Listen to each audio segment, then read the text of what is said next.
Hello, welcome to Mr. Paul's Pantry. I'm Mr. Paul. Nice to meet you all again. And if you're new here, a very, very warm welcome, and I hope you enjoy the video. Now, this is a recipe I've had many requests for from all over the world, mostly from British people who crave something that they can't get from the old country. But the next best thing is to make it. And this is my recipe for English tea cakes, which, as most of you know, if you know about English tea cakes, are usually split, toasted, and then lashings of butter. Nothing nicer. So let's do it.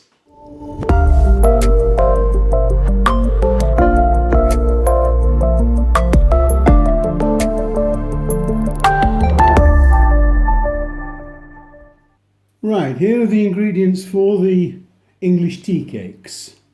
First of all, we're going to use bread flour, not all-purpose or plain flour. It needs bread flour for this. That means it's got more protein, more gluten, okay? So the flour, I'm using about 500 grams of flour. We've got some warm milk, and there's 300 grams of warm milk.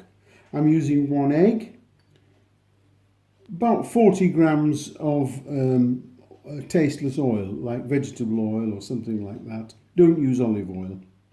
60 grams of sugar, a 7-gram packet of yeast I'm using. That's dried yeast. If you're going to use fresh yeast, you will need to use 25 grams of that. But I'm using the instant yeast, which is in 7-gram sachets like that. I'm using 150 grams of dried fruit, and I have mixed in that with the 150 to make up 150 grams of a little candied peel, orange peel. You don't need to do that if you don't want. If you just want to put dried fruit, put dried fruit, any dried fruit you want, mixed, or sultanas or currants, raisins, anything like that. I'm going to use the zest of 1 lemon, a half a teaspoon of salt, and some mixed spice. Now, I understand in some countries you can't buy off the shelf something called mixed spice. So in the description box underneath the video, if you press where it says show more, because a lot of people can't find it sometimes, it says show more, it will show you the recipe for the tea cakes and also how to make up your own mixed spice mix. Okay? So there we are, and let's get on with putting it all together. Right, so we'll start with the ingredients going into the mixing bowl. First of all, we're going in with the flour, and remember that's bread flour, it's not all-purpose flour. And then we're going to go in there with, at one side, the salt. Remember, we never actually put salt and yeast at the same side. So the yeast goes at the opposite side. Then we're going to put in the sugar.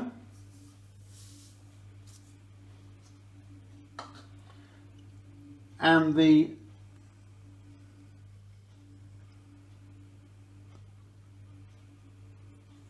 spices. And finally, I'm going to give it a little mix first, just to make sure things are distributed.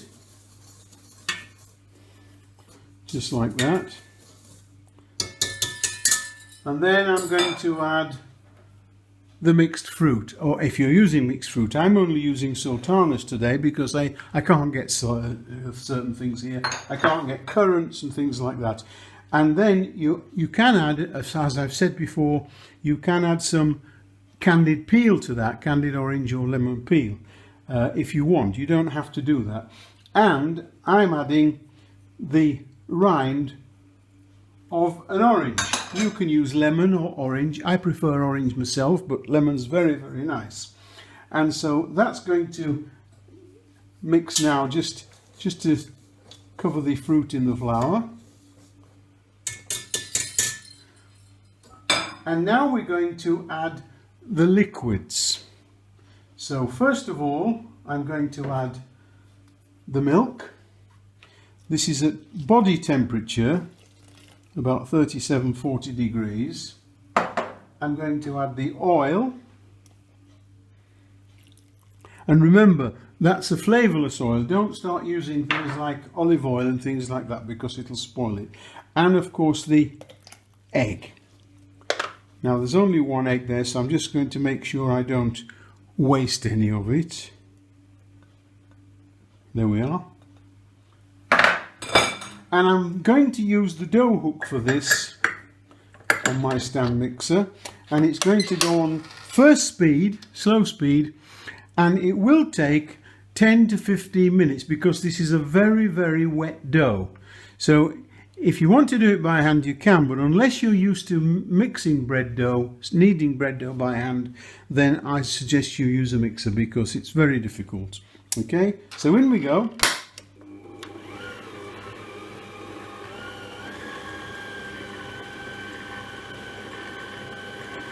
Now we're going to mix that for 10 to 15 minutes until it's what we call clears. Now you'll hear a lot of bakers using that term, not home bakers but professional bakers, and it means when you're mixing a dough like this or a pastry, when it stops sticking to the side of the bowl, it's cleared, and that's what I'm talking about. So that will mix now for 10 to 15 minutes. I'll show you it at various stages just to let you have a look, but it will take all that time, so I won't let you stand looking at it for 10 to 15 minutes, but we'll be back time to time. Well, as you can see, this is at 5 or 6 minutes now, and it's still sticking to the side of the bowl.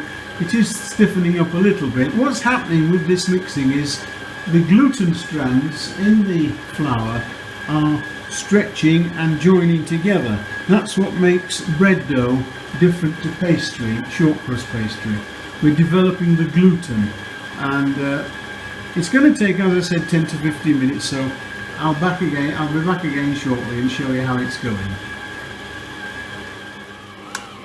Well, as you can see now, it's all forming the ball round the dough hook, leaving the sides of the bowl, so we're almost there. Right, so we're going to form this into a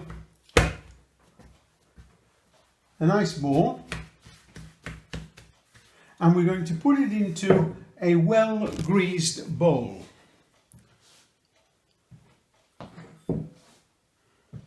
Like this. Put it into a well-greased bowl, and I'm going to cover that now with cling film, and I'm going to leave it for about an hour or until it's doubled in size. The time changes because it depends on the temperature of your kitchen. At the moment my kitchen's 21 degrees centigrade, but if yours is colder it might take longer. If it's warmer it might not take as long. Mine on average takes about 1 hour, so I'll come back when that's risen up. So the hour's up, and you should now be able to see that my dough has easily double in size. It looks very, very nice. So what we're going to do next is take it out onto the bench, knock the air out, form it into a nice ball. There we are. Now if you've used my recipe as I've put it underneath the video and on the website, you should be able to divide this into 8 pieces weighing approximately 140 grams. Okay, so if we divide it roughly, first of all, into 8 pieces, that's 4 pieces, and divide them in 2 again.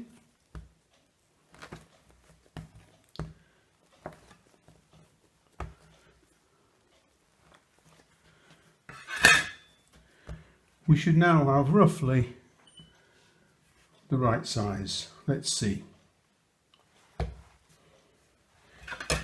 Just take a little bit off there.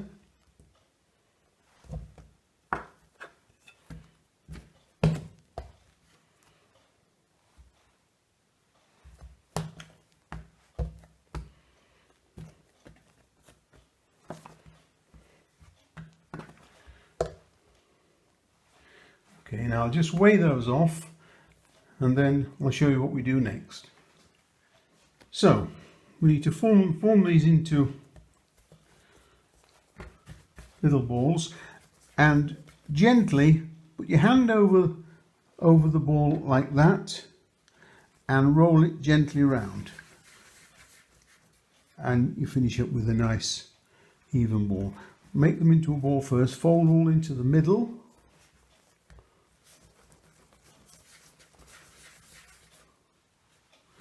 do it again into the middle, turn it over,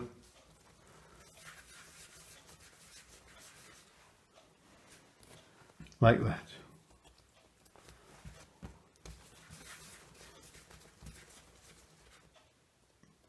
That's 4.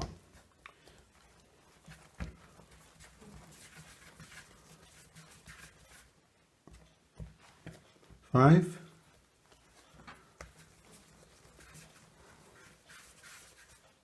6. Now what we're going to do with these now, we're going to cover them, 7, we're going to cover them with a cloth. I'm going to put a little bit of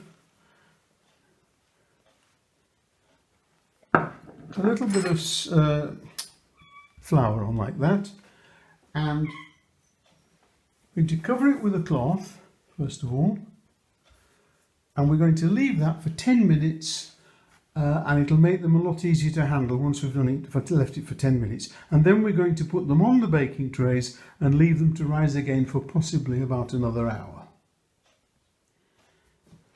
So the 10 minutes is up now, and we're going to put these onto the baking sheet. Now you can either grease a baking sheet or you can use some parchment. It doesn't make a lot of difference. I always use parchment, it's safer anyway. Now these have been sitting for 10 minutes. They've seen them starting to rise a little bit, but they're very, very easy to form now into tea cakes. We don't need to make them go too thin, but probably about 3 inches across. 1. Like that. There's no need to use a rolling pin or anything like that. You can if you want, but I think it tends to make them a little thin if you start using a rolling pin. I think it's nice to be able to shape the thing by hand, and it gives it a nice feel as well. There we are. Now that's 1 tin. But before they go in the oven now, we're going to cover them with a nice soft cloths, and we're going to let them rise for another hour or so. I'm going to put my timer on for 1 hour, and I'll be back to let you have a look at them before we put them in the oven. So they've been sitting now for 1 hour, and as you can see, they have risen quite nicely. They're going to go in the oven now at 190 degrees. That's no fan. I don't use a fan oven. But if you have a fan oven, you'll need to look at your instructions that came with it, because every oven is different. But I will tell you now, most fan ovens run a little hotter than a non-fan oven, so it's set at the same temperature. Sometimes about 10 or 15 degrees hotter, sometimes 20 degrees. So you'll need to check that. But mine are going in the oven at 190, and as soon as they're ready, they're going in for 15 minutes only. As soon as they're ready, I'll show you. So here we are, straight out of the oven. Very, very hot. And they look very, very, very nice. Light as a feather and hot. Now you can, if you wish, glaze the tops of those with a little sugar and water, equal quantities. It's what we call a simple syrup. You just dissolve 1 part of sugar to 1 part of water and then put that on top whilst they're hot. Then it'll make a nice glaze. I don't particularly like it like that, but in the bakery we always did it. It made them look very nice, very shiny, very attractive, and I don't like it, so plus the fact I'm diabetic, so the sugar's out anyway. So Let them cool for a few minutes like that, and then put them onto a wire rack like this.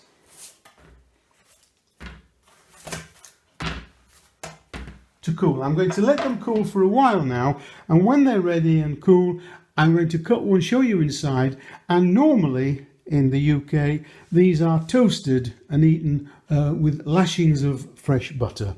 So I'll let you have a look at them once they cool down. Here we are then, there's the finished product. I did glaze one or two of those just to let you have a look and see what they look like. That's just with the equal quantities of sugar and water dissolved. And you must brush it on, of course, as they come out of the oven whilst it's hot. This is the inside of one. Nice and fluffy, soft, smell delicious. I'm going to toast one of those now. That's how we like to eat the English tea cake. Butter, I'm using salted butter tonight. Here we are then, straight from the grill, nicely toasted. And I'm going to have some lashings of salted butter with this.